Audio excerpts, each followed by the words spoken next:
procéder à la coproduction de la sécurité et en collaborant avec les forces de défense et de sécurité afin que nos jeunes enfants qui sont avec nous puissent bénéficier surtout du programme d'urgence dans le domaine de l'eau, le domaine de l'électricité, les infrastructures.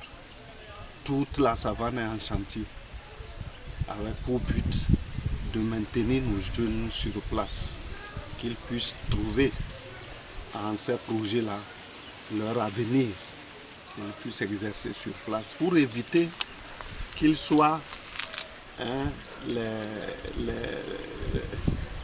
les gens qui se fassent recruter facilement par nos ennemis d'en face. Tout ça là doit concourir à la coproduction de la sécurité, qu'on puisse apporter notre contribution afin que nous puissions très rapidement finir avec ce terrorisme. Nous recevons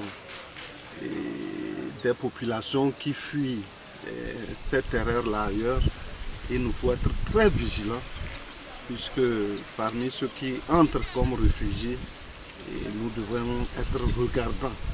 Nous devons être regardants pour que ça soit réellement celui qui est menacé et que nous puissions recevoir dans nos rangs. Et surtout être vigilants pour suivre les mouvements de ces derniers-là.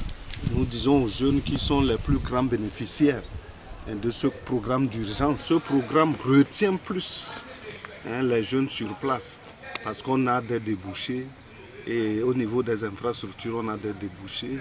Au niveau de l'eau, on est en train de maîtriser l'eau pour en faire les cultures de contre-saison, le maraîchage.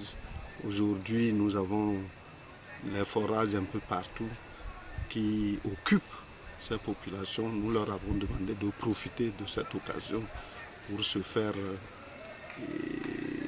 un boulot, pour se faire des préoccupations quotidiennes afin d'éviter de se mettre à la disposition de ces gens sans foi ni loi qui tuent à longueur de journée sans savoir ce qu'ils cherchent. Vous voyez, nous avons vécu longuement dans la paix, dans la sécurité et dans la stabilité. Aujourd'hui, même quand on est couché, on n'a plus sommeil parce qu'on ne sait pas quand est-ce qu'on viendra cogner à sa porte pour te faire sortir et aller te faire du mal.